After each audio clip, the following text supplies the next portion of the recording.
My English is not so well, so No problem, I can speak in Russian, okay? My Russian is also not good. Okay. Спасибо большое за презентацию. Меня Сергей Ковалев зовут. Я в том числе занимаюсь инновациями, а именно клонирую животных и биомедициной. У меня вот такой вопрос. Как, по вашему мнению, какое количество лет должно пройти для того, чтобы инновации внедрились в рынок, то есть их рынок принял? И вопрос второй. Считаете ли вы, что инновации могут иметь только компании, да, которые занимаются инновациями, иметь модель капитализации, или же все-таки они могут иметь модель дивидендную? Спасибо. It's a very, very good question. And I believe, I will go back to what I said, that innovation is not only for a big company. Innovation is not only for a capitalist. Innovation is for every single person of you. Any idea, you can execute it. It is innovation because it adds value to you and to your life.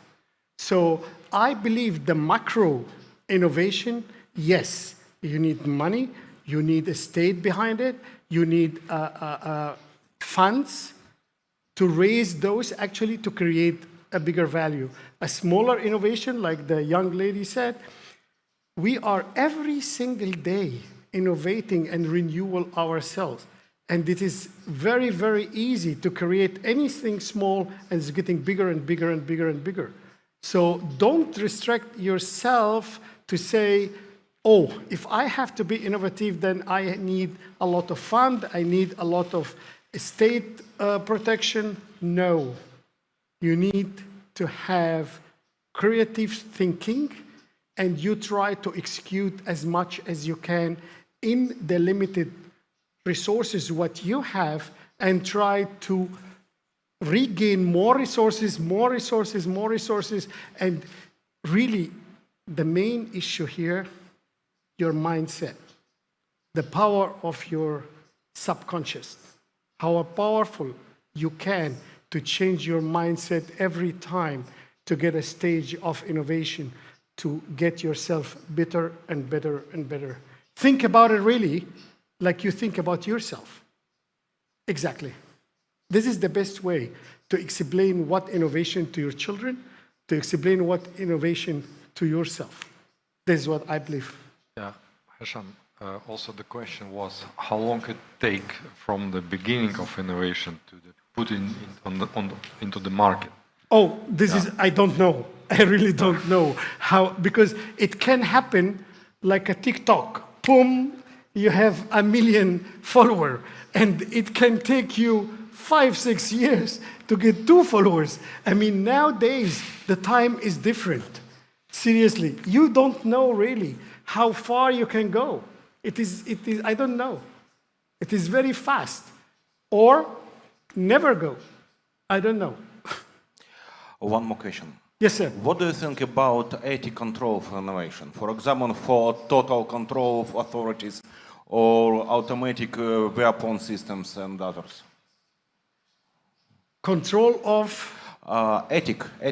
Not control, maybe ethic problem. The ethic problem? Yeah. I don't call any bad things innovation because all the thieves and all the hackers, they are very high innovative, but they don't actually create a good values. So I don't consider it as an innovation. In my definition of innovation, I consider any good things happen and will happen and add value to your life to make it better. What good question. Who take opinion? It's bad or good? For example, weapon. It's defense of your country.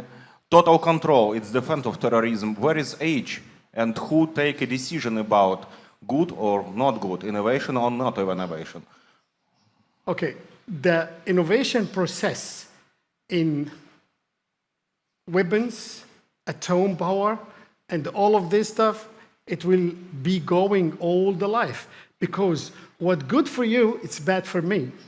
You are bombing people in Syria, you consider them as a terrorist, but in Syria they consider you as an invention, right? You invent. In Iraq, the American, they came to save Iraq, and the Iraqi, they don't want them to save them. So every single person will take it actually from what he believes and what he sees.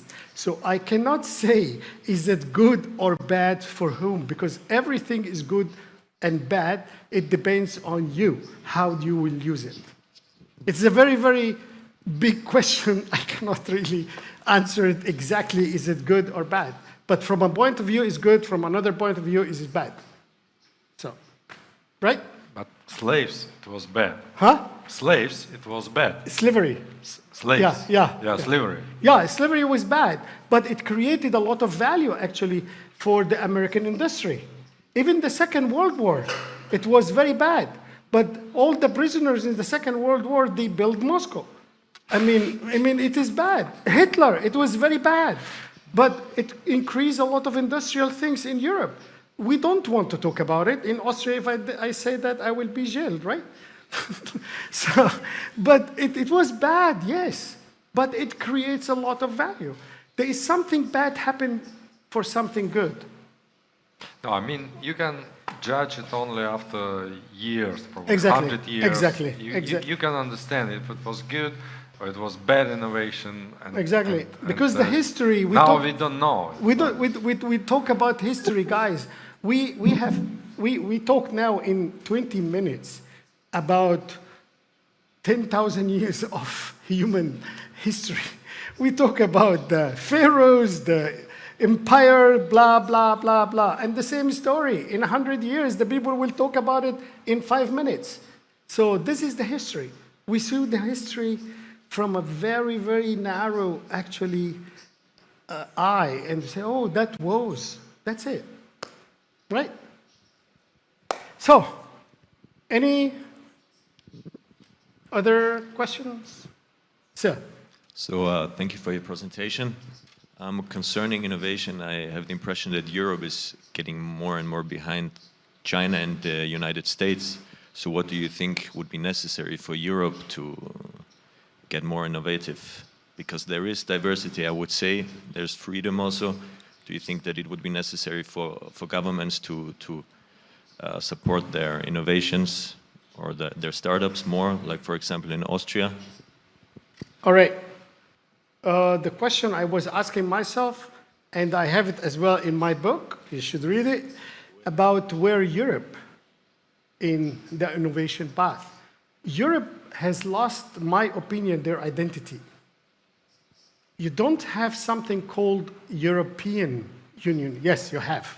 But every single 27 countries, actually, they are different.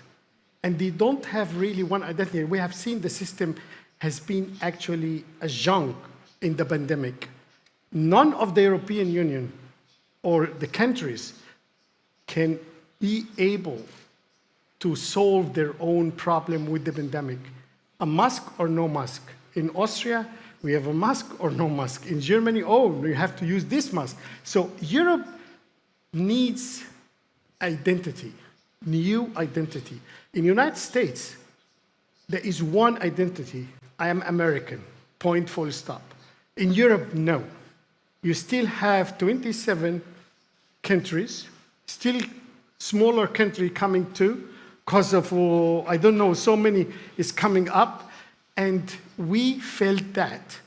This is a problem in Europe, number one. Number two, Europe does not have the system of a financial structure to a startup. The German, they tried to do it. The British, they tried to do it.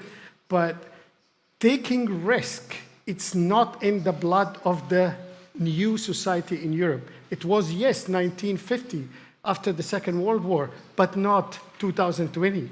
Because you're born with the social system which is actually give you everything, but you don't offer to it anything. This is the problem. The European, they got a lot of things from the government and they don't want to do anything. I have some friends, they are 48 years old. They went for early retirement. And you can see the people in Taiwan, they are 70 years old and they still sweep the street. What that tell you, actually? That means the people, they are very comfortable.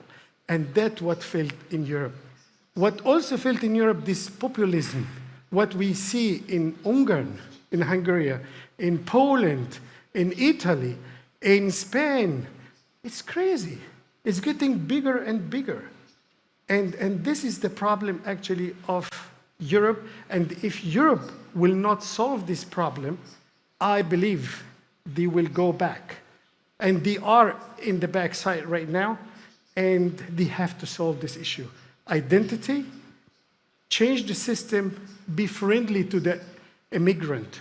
You don't need to get all the thieves and all the criminals out of the countries. Get a better people, involve them, integrate them, exactly like what Germany did by the Turks after the Second World War. France did it with the Algerian, but unfortunately they failed because they did not integrate them in the society. That's why you see a lot of terrorism in those countries. And we can talk a lot about which colony actually did better than the others. This is another story. Thank you very much. Is that okay? Is this...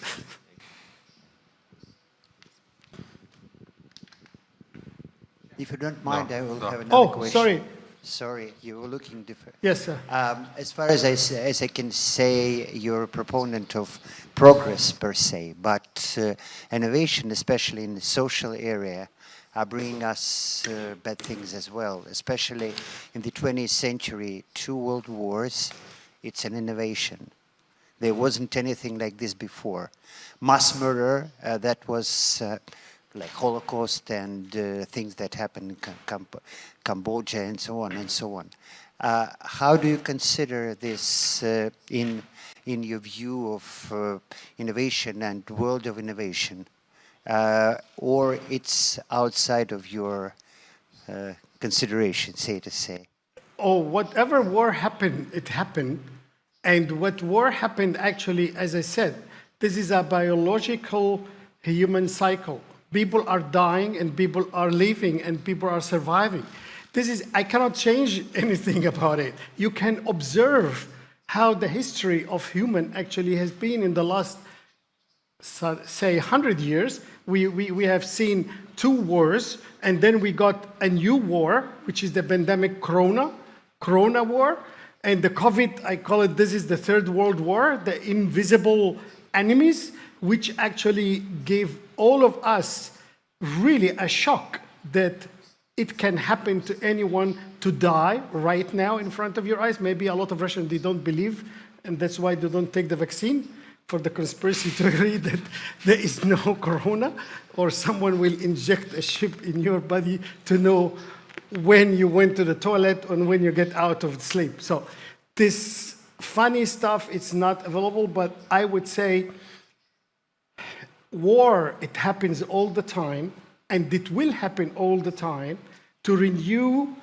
the human being, to renew the human race. This is actually development and the evolving of the human life. We did not choose it. The Creator chose that for us. And it is, as I remember something very bad, but is really right. When Stalin said, when one person dies, this is a catastrophe. When 1 million people die, this is a number. And this is true. This is true. And we start to look at Corona now. Oh, 500,000 people died in India. Okay, number, right? But if someone close to you, your dad, your mother, anyone dies, this is a catastrophe. But with the history going of the human being, it's a number. Okay, what can I do? And this is the truth, right? Thank you. Thank you.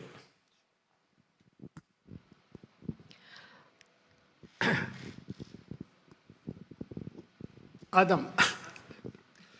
So your analysis is on how nations can continue to be innovative and how they can strive forward to be an innovative nation. As individuals, how can we strive towards innovation, and how can we implement a more innovative lifestyle?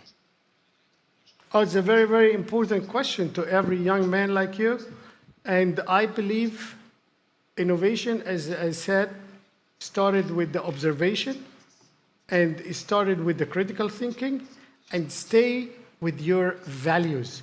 The values, what anyone learn in the school, at home, it's very, very important.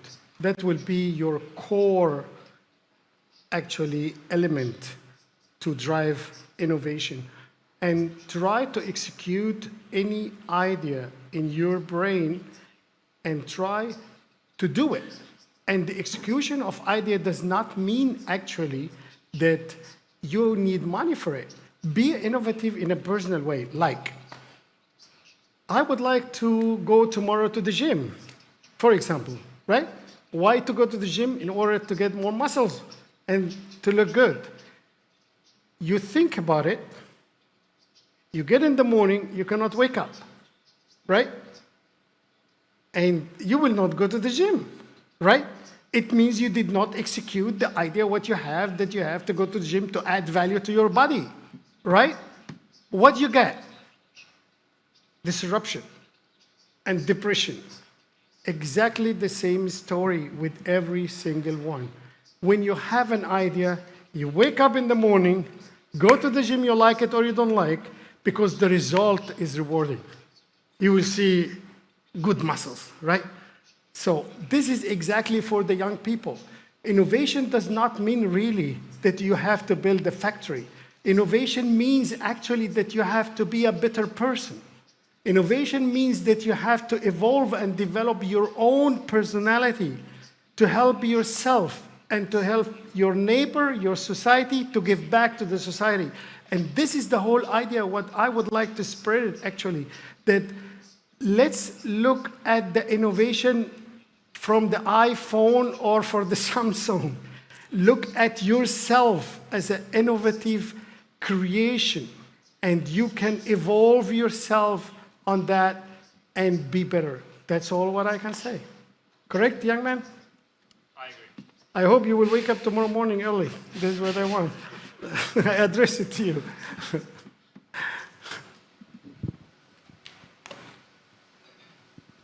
Thank you. Hesham, thank you very much. It's enormous interesting what you are speaking about. And I've got a kind of tricky question. This is why I apologize. And what I want to know is your personal, very subjective opinion. What is the role of a relationship of the human being to the creator in terms of innovation? Do we get innovation as inspiration from above? And are there any practical implementations like meditation, whether it helps to be more innovative or not? I love your question because I confronted actually myself with the story of religion so much.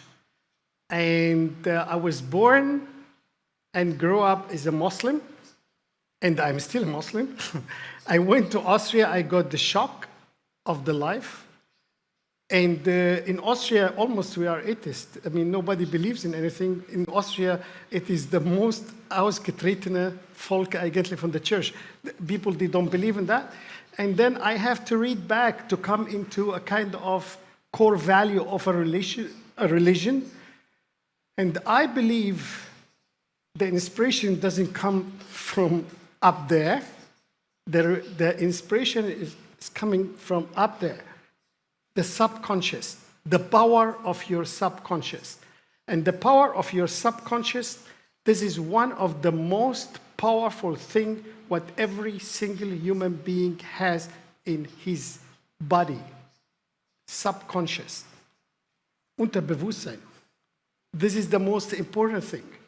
And this is where your actually inspiration comes from. And I believe this is as well evolving of idea, evolving of hopes, because you are hoping all the time to be better, right?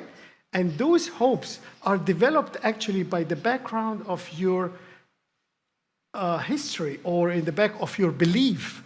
You believe in God, or you believe in Buddha or ideology or whatever the person you believe in. I consider it exactly like child. When we are very young, you believe your mom, your dad is a god. Because everything you want, they will do it for you, right? So whatever you make wrong, right, they are my God. The same story when we get bigger and adult. We need some powerful power or craft to support us, a backbone, to say, you know what, when I made a mistake, it will come back. I will be better. And that's why you go into a religion, you go into meditation, you go into a lot of things actually which supports your insight, support you as a human being. And I believe this evolving of your personality, it's a very, very important, and I stress that value of belief. Believe is everything. Believe in yourself, believe in your God, believe in your parents, believe in your work, you will be much better. But the most important thing, believe in yourself. Thank you.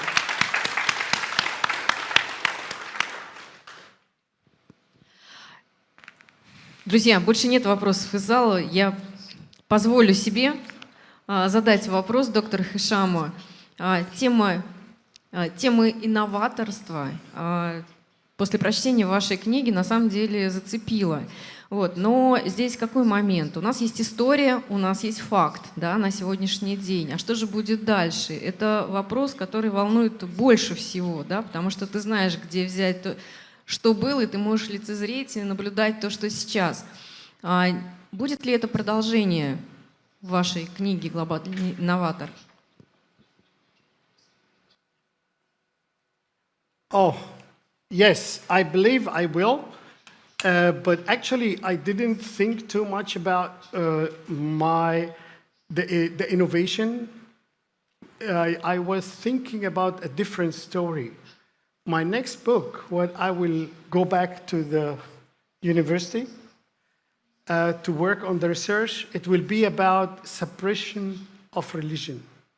How the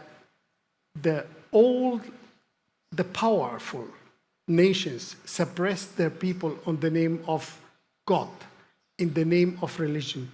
If you would like to suppress anyone, just give him one word, God.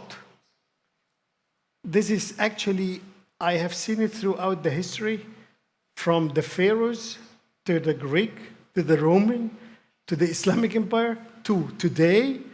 How suppressed are the people actually? When you would like to suppress them, to control them, talk about religion, talk about God. And in my next book, this is exactly what I talk about. And I hope I will not get a bullet in my head after I write the book, because it is a very sensitive issue, because it is your identity. Everyone has an identity in himself, goes back to his religion or his belief. And if I ask some doubtable question about it, you feel not secure, nor not comfortable. This is what the next step, what I'm talking about actually in my next book. But I will leave the innovation to be evolved. I will leave the people to do what I believe this is the right way, which is thinking. That's it. Learn how to think and put it in a structure and execute it. This is exactly what I ask my children, my wife, everyone around me thinking. This is what we are lacking of, correct?